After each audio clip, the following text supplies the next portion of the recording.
Welcome to the 16th lecture. We are continuing Markov process. We know that our Markov process has the effect of history, that the current event, the probability of current event is dependent only on recent past. In previous lectures we have been studying about Markov process. It's dependent on previously happened events and Markov chain, which we also called transition probability graph. The same information can also be encoded in the form of a matrix. We call it transition probability matrix or state transition matrix. Right, at any given step it's a process. So on x-axis we have time, and at any given time instant the process can be in one of the states defined in the state space of that Markov process. Right, in this lecture we will be studying about nth step probability, the probability that at nth time instant, the probability that the process is in state j, given that it was initially at I. There can be as many time instants in between as you can imagine. We are given definitely that the state was I at time 0. So after passing through many states, we reach to state after passing through many time instants, we reach to time instant n, where we want to find out that what is the probability that the process will be in state j at time instant n. There can be many time instants in between. Right, we call it r I r sub ij of n. Previously we have studied that what is the probability that at time instant 1 the process was found in state j, and we called it small p I j. This means that from any time instant the process was in state I, what is the probability that at very next instant the process is in state j? We call it Pij. We do not talk about time because they are just the events are just neighboring, the time instants are just neighboring, so we don't need to mention the time. But here we have to mention the time too, because there are many time instants for which we do not know the state. We only know the state of the process at time t is equal to 0. We don't know the state here, and you want to find out the state of the process, the probability that the process is in state j at time instant n.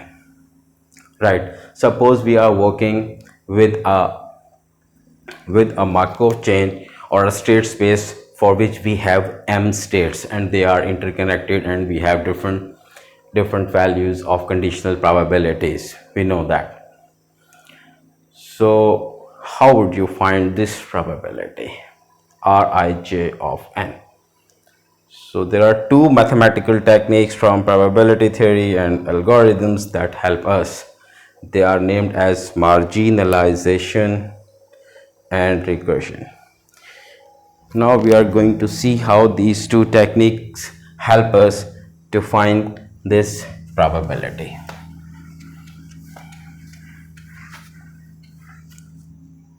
We know from basic probability that probability of an event A can be written as the probability of the joint probability of A, B taking on value I, and if we sum this probability term, this joint probability term, for all possible values of I, we get this marginal probability that we call marginalization. We'll apply the same concept here. We assume that the process is in one of the m possible states at time just before n, that is at time n minus 1. So it can be in state 1 or 2 or 3 or m, but it cannot be outside m. So it has to be in one of these states. So probability of xn having value j given x naught is equal to I can be written as a summation xn j xn minus 1 k given, we have to erase something. Oh, I do not want to, but I have to. X naught is equal to I, right? And we have to try all different values of k to marginalize this variable out. So I'll try all the values, knowing that the state space for this Markov process is from 1 to m. We have m states in the state space. So now we are pretty much in the scene.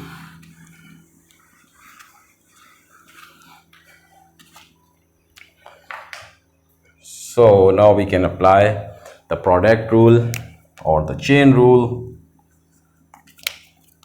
This means the summation for all values from 1 to n. We can write this joint term as a conditional probability term given xn minus 1 is k, x naught is equal to I times probability of xn is equal to k given x naught is equal to I. So this takes us to a point where we are going to apply MP. MP is Markov property, that whatever has happened in order to find out the probability of an event at time n is dependent only on time n minus 1 and is independent of any previous events. So we are ready to apply Markov property and this term vanishes. So now we have only this term. Xn is equal to j given xn minus 1 is k. Right, we can write it as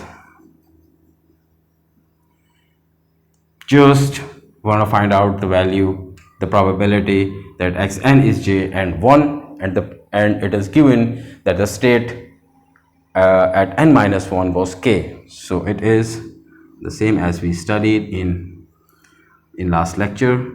This is probability of kj, probability of going to state j from state k in just very next instant of time. And if you look at this, this is very similar to the point we started with.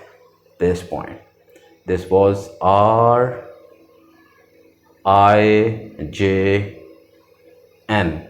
We're going to go from I to j. We'll start from 0, we'll end at n, and we're going to go from I to j.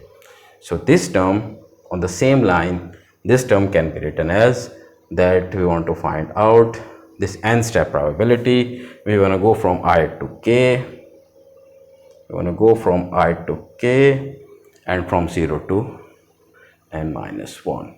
So we started writing a solution for rij of n and we ended up at rik of n minus 1. So have we solved the problem? The question is, have we solved the problem? Yes, because we can apply the same process once again and then once again and then once again. So this in computation we call recursion. We approach this problem recursively. From n, we reduce this problem to n minus 1. From n minus 1, we can reduce this to n minus 2, and then from to n minus 3, and then we can finally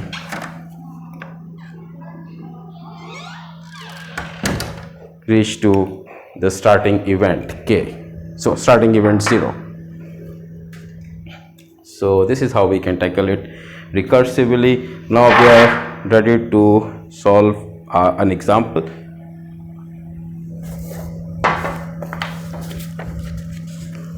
The example is pretty straightforward. We are given a Markov chain. We are going to solve a problem.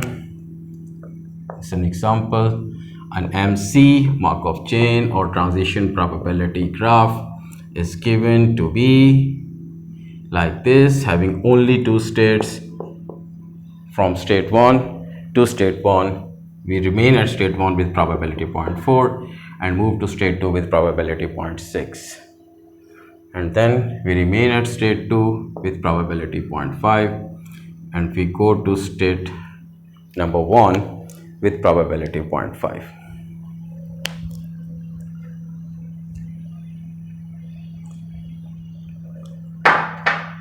And we want to find out probability of x2 is equal to 2 given x0 is equal to 1.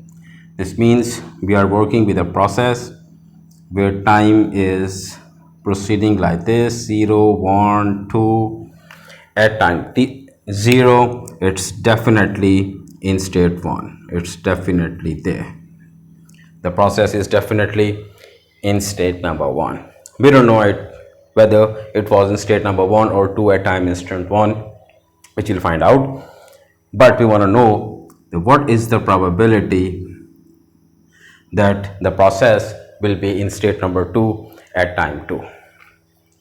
From 1, this state number 1 at time instant 1, it can stay at state number 1 here or can go to state number 2. So if it is state number 1 here, it can stay in state number 1 even at time 2 or can go to state number 2. So in order to find this, we'll first, this in terms of r, it is we're going to go from 1 to 2, we're going to go from 1 to 2 and from time 0 to 2. So we want to find out r12 of 2, like we wrote it rij of n. So we want to find out n step probability where n is 2 here. How would you proceed?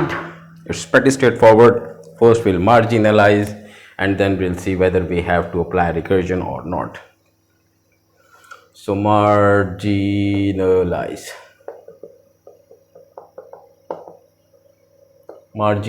first.